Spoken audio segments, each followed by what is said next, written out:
Mesdames, Messieurs, honorables invités, en vos grades, titres et qualités.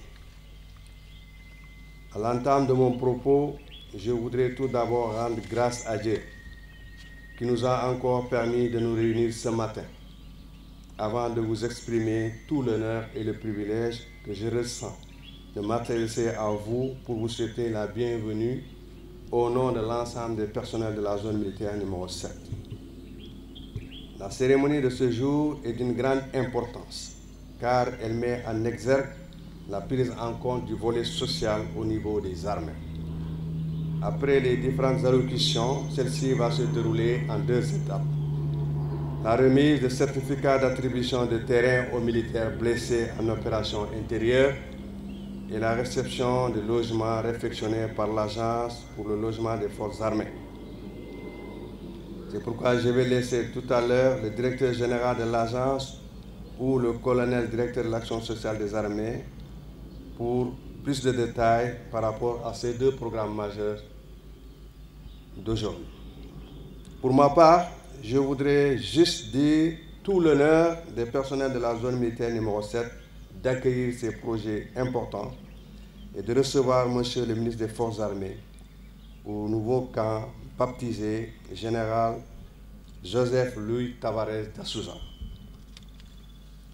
Ces actions illustrent encore une fois la place centrale de la zone militaire numéro 7. Ces projets dépassent même la zone 7 et viennent démontrer l'importance de la dimension sociale dans les armées et l'effort constant du haut commandement pour l'amélioration de la condition militaire. Je voudrais ainsi m'associer à la grande famille militaire pour remercier l'ensemble des autorités pour le soutien constant et la reconnaissance indéfectible à l'endroit des valeureux Djambars. Pour notre part, soyez rassurés, Monsieur le ministre, que nous prendrons toutes les dispositions nécessaires à l'entretien des édifices et au respect des mesures de salubrité, afin que ce joyau puisse garder son lustre le plus longtemps possible. On nous tue, on ne nous déshonore pas. Je vous remercie de votre aimable attention.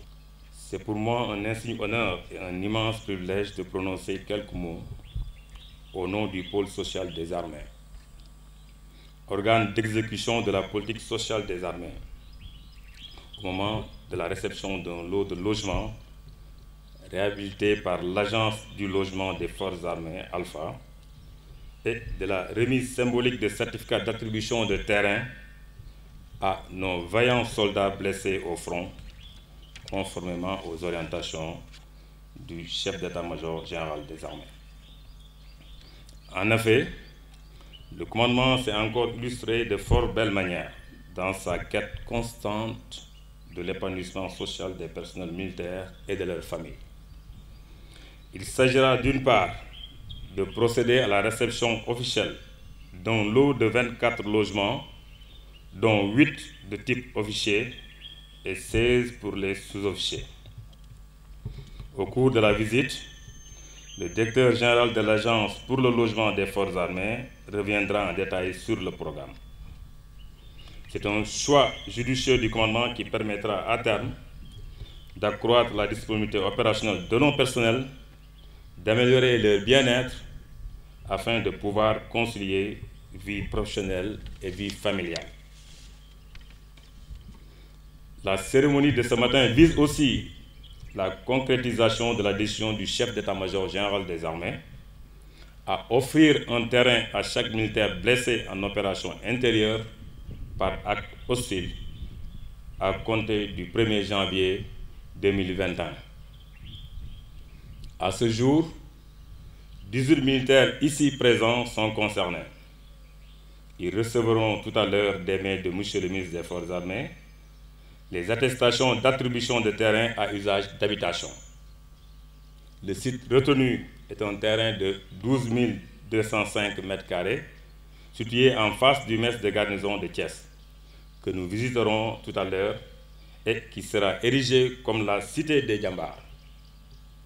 Par ce acte, le commandement rend hommage à nos vaillants soldats blessés en opération intérieure en zone militaire numéro 5 et numéro 6.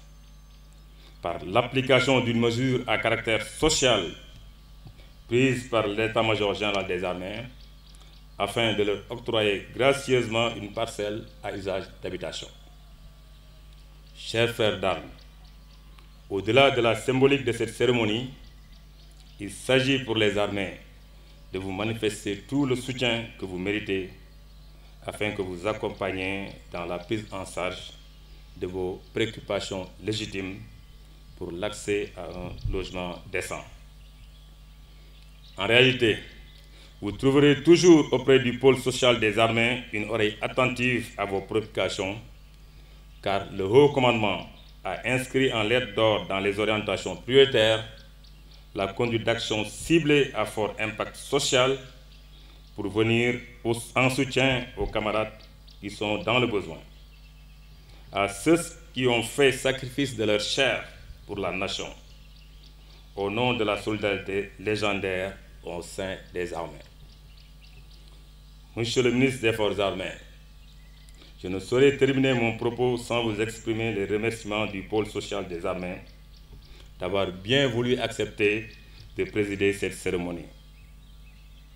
J'exprime également ma sincère gratitude au chef d'état-major général des armées qui a tenu à l'organisation de cette cérémonie qui constitue un temps fort dans la quête d'une amélioration continue de la condition de vie des militaires et de leurs familles.